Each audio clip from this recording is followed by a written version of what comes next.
Hey everyone, welcome to Core Connections, your health, fitness, and wellness podcast designed so you can take control of your health to live the active life you love. I'm your host, Erica Zeal, and for 20 years now, I've been helping women live a healthier, active life, pain-free.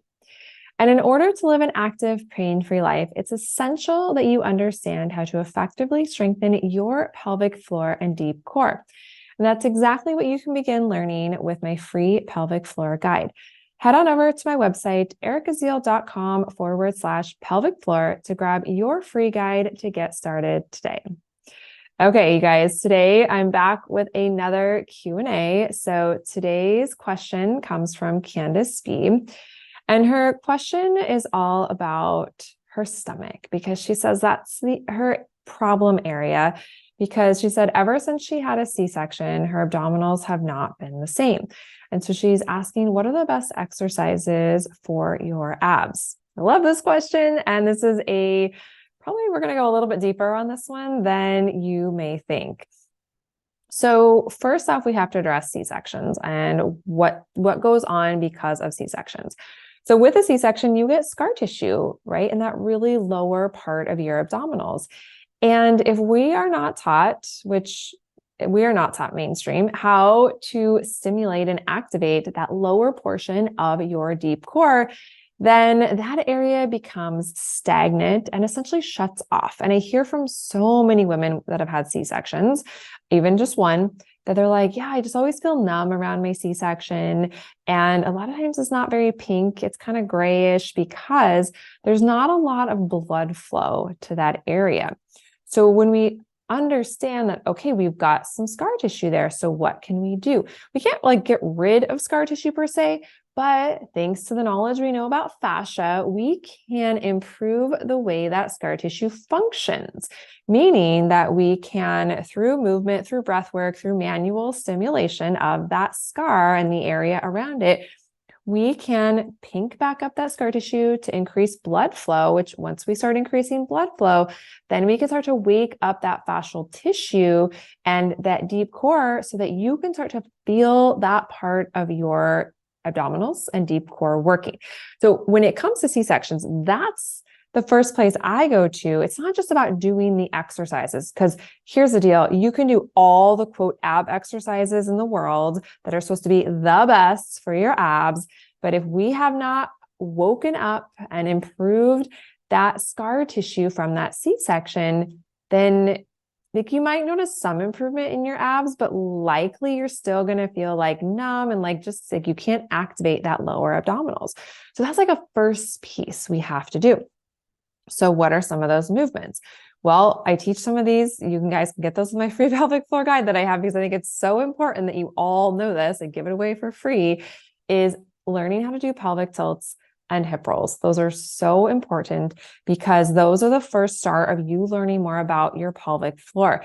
And this is where it's always so funny to me because people that just want to strengthen their abs and we don't realize the connection with the pelvic floor and deep core. So just kind of a brief recap to remind all of you. And if anyone is brand new listening to this, this may be brand new information for you, but to understand that our pelvic floor, while yes, it functions on its own to a degree, for optimal function, it functions together with our entire deep core, which includes our pelvic floor, obviously, and all of the fascia and muscles from our base of our pelvis all the way up through our rib cage, our mid back, underneath our shoulders. So it's a lot of our body. It's basically our entire body minus our arms and our legs and our head. So we have to understand that when it comes to just quote strengthening our abs, we have to change the way that we look at and think about our abdominals. So right now, if you have been thinking about your abs separately, I want you to all start thinking about your abs as part of your core, and your deep core is involved in that as well, right? It's the foundation. It's that deeper layer. It's that root cause we could kind of think about. So in order to start to strengthening your abs the right way, we have to start with that deeper layer. We have to learn how to effectively release and relax through our pelvis, our pelvic floor. If we've got oblique gripping going on, which is very, very common, because if our lower abdominals have not been working all these years after having a C-section or multiple C-sections or other abdominal surgeries thrown in there, then likely those obliques are really trying to work. They've learned how to compensate and work harder because we don't know how to stimulate and strengthen the deep layers of our core. And to remind all of you, we have layers of fascia, well, inside of our torso, but also like these fascial sheaths on the front of our abdominal wall. So this is why I like to shift everybody to start thinking about how can we fascially strengthen our body, or how can we strengthen our body to be more fascially strong and fluid versus just muscularly strong? And this is the piece I feel that we have really quite wrong in fitness, is the abs. I mean, this is why I do what I do, is because I recognize so much dysfunction coming out of fitness. And a lot of it's because we're doing just too many traditional crunches, working our quote abs in a way that is not good for our deep core, not good for our pelvic floor, not good for our back, not great for our posture, causing a lot of locking down of the rib cage, gripping of the obliques, gripping of the glutes. And if we have all those things going on, well, ultimately it's working against us. So that's the first piece we all have to do, is transition and shift the way we're thinking about our abs. So now that we're all thinking about it from a deep core perspective, base of the pelvis, through the torso, underneath the ribs, right? So the movement matters, right? I love pelvic tilts. I love hip rolls to start to teach you how to wake up your pelvic floor, how to differentiate pelvic floor from your glutes, because a lot of you cheat by squeezing your glutes thinking you're activating your pelvic floor. You know, it's a hard one for some people to really swallow and be like, but I've been doing my Kegels forever, right? And I don't love them, because we tend to compensate and cheat, and it can create massive imbalance in our pelvic floor. And I just actually had a meeting with an amazing pelvic floor PT the other day. We were having a whole conversation about, core, pelvic floor, all of that. And she sees the exact same thing that I recognized. And that is that most women are too tight and too restricted. Now, part of their pelvic floor might be weak, yes, but it can come because part of our pelvic floor is overcompensating. We're gripping in the glutes, we're gripping in the obliques, and we get these compensations that are happening. We think we're strong, but we actually can be too tight in the wrong ways. So sometimes it's learning to let go of the deep layer of the tightness in the obliques and the glutes and all that. So that's where I love the pelvic tilts, because it teaches you so much about your body. Now, I will tell you, ladies, you have to go slow when you do them. Do not be forcing them. If you notice you're squeezing your glutes, or you're really feeling a lot of work in the sides of your abs and your obliques, you got to dial it down a lot. Take it down to 10% of that and start to really be gentle with your body, with your core. It's a whole new way of thinking about moving and strengthening our quote abs than we've ever been taught. And I hear it all the time. And so if you're here listening to me, I'm going to assume you're open to learning new things and trying new things. And I know a lot of you listening have done core rehab and have had great results with strengthening your core this way, right? Because we have to pull it way back. We have to rethink the way we are strengthening our core. Okay, so that's one big thing. And I'm not a fan of crunches. Now, I do eventually teach all of you how to do, I like to think of it more as flexion, less about crunching, way down the road at the end of core rehab, because it is a functional movement. We got to get up out of bed. We got to get up from laying down, all those things. The problem lies when we're really locked in our ribs. And I've seen this a lot with women who've done a lot of crunches. Their rib cage is really locked down into their body. It adds to poor posture. It can add to neck pain, poor breathing. It can make it so much harder to activate that pelvic floor, lower abdominal area, which again, if we're talking C-sections, that area can, just feel like, gosh, I feel my upper abs really, really well, Erica, but I don't feel anything in my lower abs. Okay, we've got to learn to start to expand and breathe better into our ribs. and not let those grippy patterns take over. So that's when I said, like, we have to lighten the way that we activate. And so that's why I even said, like, I like to use percentages, and I'm like, activate that deep core 10% of what you're used to doing, and kind of play some mind games with yourself. I know it sounds silly, but we kind of have to, because we get these patterns, these habits that are so ingrained in us. And we have to realize that it's that body brain connection that's just like, it's automatic, right? And we have to get ourselves out of that. So we have to really start thinking about and telling our body and our brain, like, hey, we're learning something completely new here.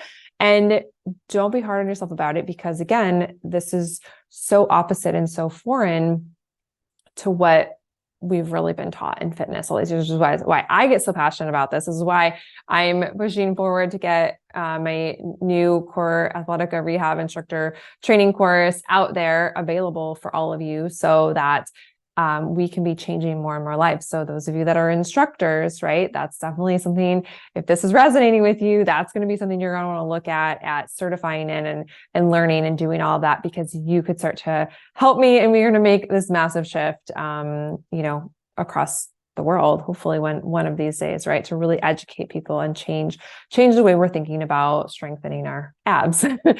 Okay. So a couple other things I like, and that is some like manual massage on your lower abdomen. So that's why I like my little teal ball. It's down there on the floor, but I like the teal ball, the soft ball. It's so gentle for our body. So just even, you could lay down and take that ball and kind of massage across your lower abdomen, your obliques, all that.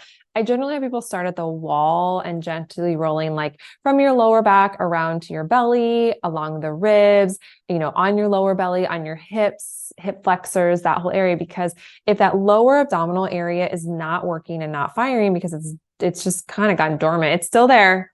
It's still there, you guys. Even if you're like, Eric, I haven't felt that in like 20 years, it's still there. And you just got to get it to wake back up. But the problem becomes is if we are not able, or we have not been able to use that lower abdominal area to help us move in our daily life, then likely our hip flexors have really been doing a lot more work than they need to be doing all these years. So we just have to recognize that. And when you can recognize, like, oh, that might be partly why my hip flexors are really tight, because my deep core is not functioning enough. So starting to realize like compensations that are happening and tuning into your body is like, well, why might they be happening? Okay. So that's why I love the ball work. The ball work is so gentle for the body. It helps to bring awareness from like a brain perspective, right? We want to create new neural pathways, get rid of the old grippy patterns. It helps you improve your breathing, right? So gentle work. Breath is everything when it comes to strengthening our abs. I feel like it's been very, very overlooked. And we think about, we just got to use the movement to do the abdominal exercise. And that's actually not the case. And we want to be stimulating that deep core function with breath. Breath is going to be what's initiating that deep core activation. Then we do the movement. So it's like, let's say you're going to do a plank slide, which I love for the core. And if you're going to do, so you're in a plank position, but you're just moving back and forth nice and slow with your breath, trying to activate all that fascial line from your toes through the pelvic floor to the top of your head. Always modify. I have people start at a wall and then maybe a couch or a countertop level before ever going to the floor. Do not ever, unless you know you can really truly activate your pelvic floor deep core correctly, you should not be doing really any planking, anything on a floor level. That's very advanced in my perspective. Always start at a wall. And again, sometimes we got to challenge ourselves and be like, oh, well, I don't really feel it near as much, but that's actually the point. Because if we're just doing advanced ab exercises, again, we'll just kind of take the plank here as an example, and we're doing it on a floor, but we have all of our grippy muscles just like firing like crazy because we're actually in too advanced of a move for what our deep core can support. Maybe our obliques and our low back and our glutes can do it, but our pelvic floor, our deep core, and all that fascia, those fascial layers of our abdominal wall. And just a reminder about, through our torso, our organs are suspended with fascia. So we can strengthen all of that when we start to bring more awareness of what's happening with our entire deep core and that lengthening movement. That's why I love plank slides too, but start at a wall or like a countertop level. Please, please, please. I want it to feel easier for you. Because that's the biggest thing when it comes to strengthening our quote abs. We have been so ingrained to like feel the burns, squeeze the abs, draw the belly to the spine. And again, that's actually working against our deep core. We want the opposite. And so I find that it's shifting our perspective on, we have to remind ourselves we're learning something new. That is one of the best pieces of advice I feel like I can tell every single one of you when you're doing some of my movements and exercises and be like, yeah, I've done planks forever. I don't like a static plank, you guys. I think they're not effective. I like a moving plank, very slow with breath, focus, works amazingly well. But we have to be moving gently with breath. Breath is everything with this.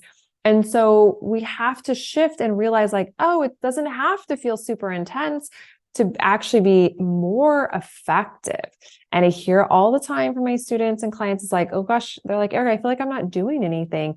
And that's where we have to be in the beginning, because we have to get out of these grippy ab patterns, or we're never going to really have an optimal strengthened deep core. So really, really important things to know and be aware of when we're doing movements. So to kind of answer, like, what are some of my favorite exercises? It's learning how to properly strengthen your deep core, including your pelvic floor. We got to get out of the grippy patterns. So pelvic tilt, hip rolls. I love plank sides, modified always. I love standing rotational movements, because here's the thing.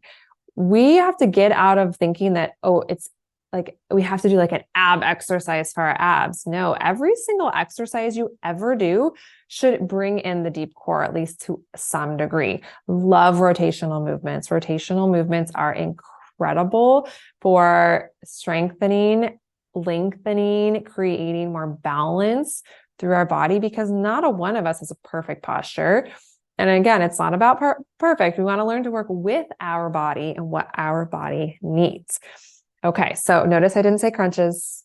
I'm not a fan of crunches. At some point I do, like I said, work people back into them, but they have to really be ready for them. And we have to know how to do them in a way to not grip through our obliques, not grip through our ribs. And we have to do it without just dumping into our backs. There's a whole ways and techniques that I teach how to do that. And that's definitely not a beginning thing at all. I actually have women stop doing crunches, or men for that matter, if I'm working with a male.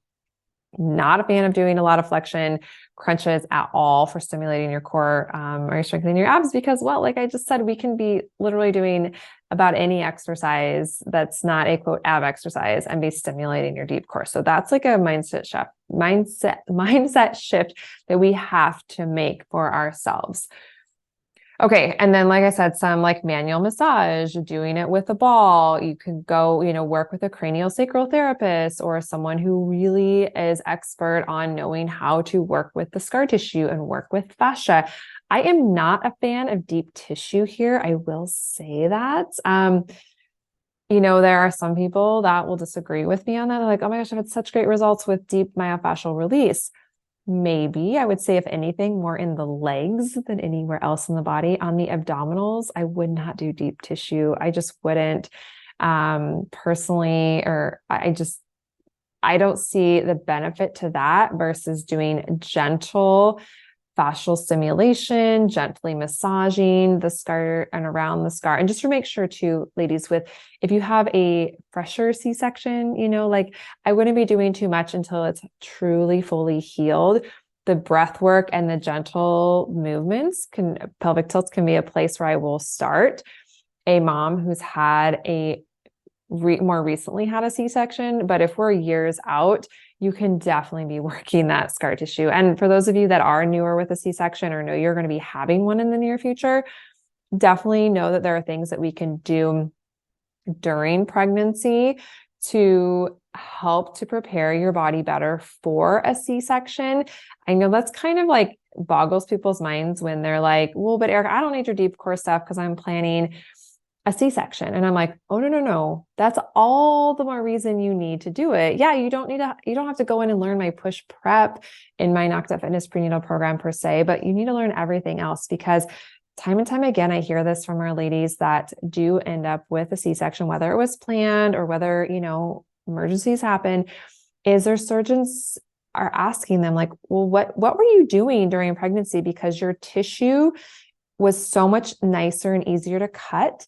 and they heal so much faster. So this is kind of a little conversation on the preventative side with C-sections. But I just think we, as moms, and especially when you're in that phase of having kids and you're so busy and you're so tired and you're so stressed, you're like, oh my gosh, I don't have the time to take care of myself. But I can tell you that this is why I get so passionate about this work, is because in working with moms during that prenatal, postnatal phase, because we can do a little bit of this training during pregnancy can go a long ways towards helping recovery.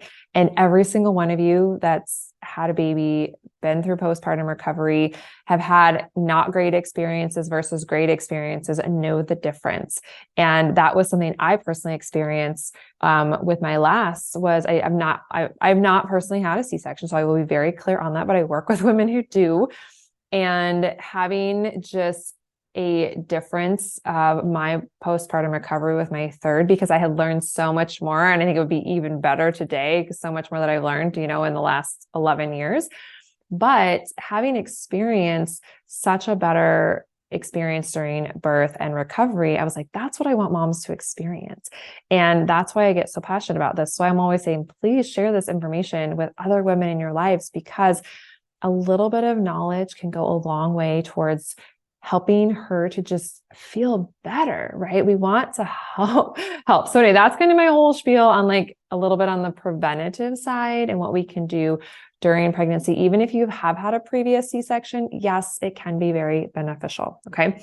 So I don't want to get too off topic there, but I do wanted to make sure to mention that. Okay. Now we have to talk about digestion and nutrition, you guys.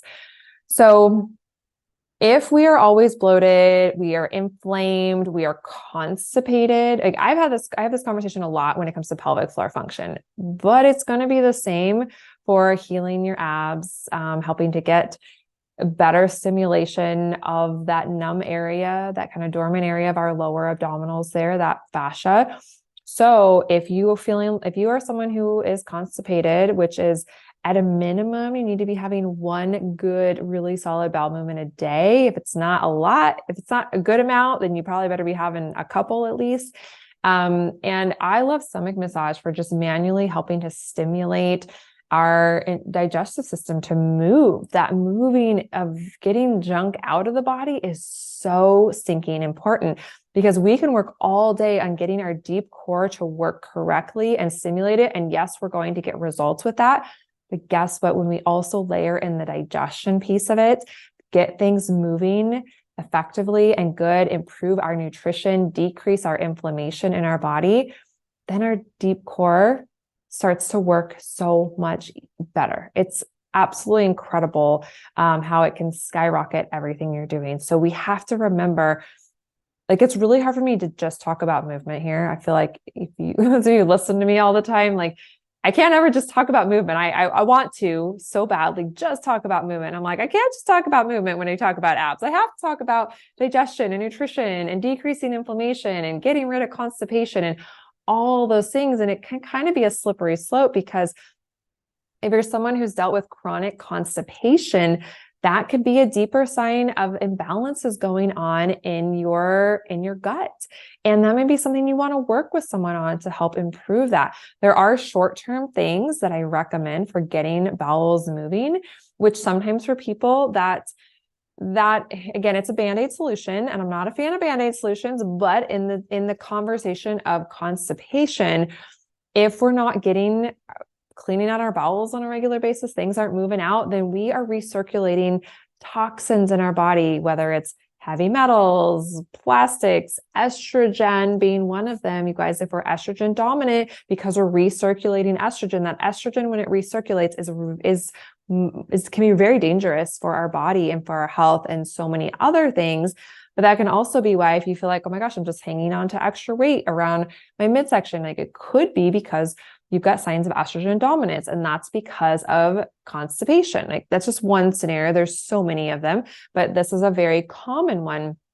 So it is very important. So I will tell clients, like, I like ascorbic acid. It's the cheap form of vitamin C to get bowels moving, because really the only downfall of that is loose stools. And I feel like it's a very, very safe direction to go. it is something that I do never want someone on long-term forever. I mean, taking 1,000 milligrams of ascorbic acid a day is fine. I think that can be good for health, right? Getting that extra vitamin C, especially if you're not getting it through your diet. But for quality vitamin C, I would pick more of a liposomal on a regular basis. Nothing wrong with ascorbic acid. It's fine. But it's kind of a quick trick that we can do to help get bowels moving. Magnesium citrate. The problem with magnesium is, can you overdose on magnesium? Yes, because it could affect your heart. So if you are taking magnesium, or even if you are and you are dealing with constipation, switching to the magnesium citrate, because not all magnesiums will cause loose stools. My Mag Boost does not cause loose stools, because I want to offer everyone a really quality magnesium for their health. And if we need one to get stools moving, magnesium citrate, go buy something that you can get at, just kind of over the counter or through my full script or something like that. But I don't high dose it. And that's why I always start with ascorbic acid. And then we might layer in a little bit of magnesium citrate to get things moving. But we don't want to rely on those things forever. So we have to know, if we're constipated, well, maybe we need to be boosting up our good flora of our gut, right? Having good quality probiotics, good quality yogurts. Dairy may not be the option. You might want to go with dairy-free yogurts, because dairy might be causing constipation. Adding in fermented foods, as long as it doesn't make you feel even more bloated, because fermented foods and adding in more probiotics, if those are making you feel more bloated in the beginning, then you're not ready for them yet. And there might be some other things that we need to do. And so this can be, again, a really deep slope on digestion and stuff. So I have other episodes where I go even deeper on that, but I like to mention it and remind everybody, because digestion really matters when it comes to our core function and getting our abs to be strengthened in the right way. So, decreasing inflammation, like I said, I already said, cutting dairy, if that's something that's bothersome to you.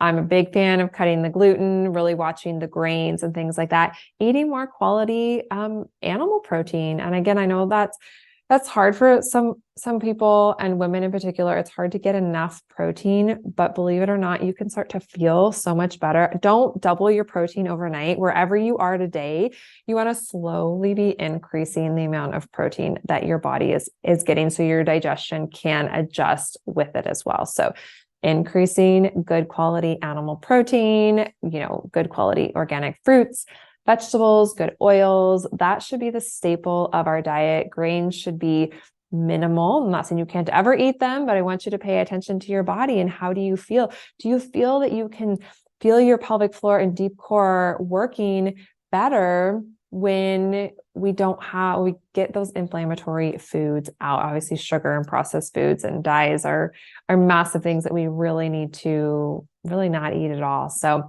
those are some tips and things that I have for advice on, what are some of the best exercises for your abs after having a C-section. So it's a very loaded conversation. I wish it was a quick answer, but it's not. And I will be sure to put some links below with some of those movements. Of course, if you're looking for the program, the best way to really begin to strengthen your core the correct way, that would be my core rehab program. And you can learn more about that at corerehabprogram.com. So as always, please share today's episode with other women in your life. And I cannot wait to see you all back next week.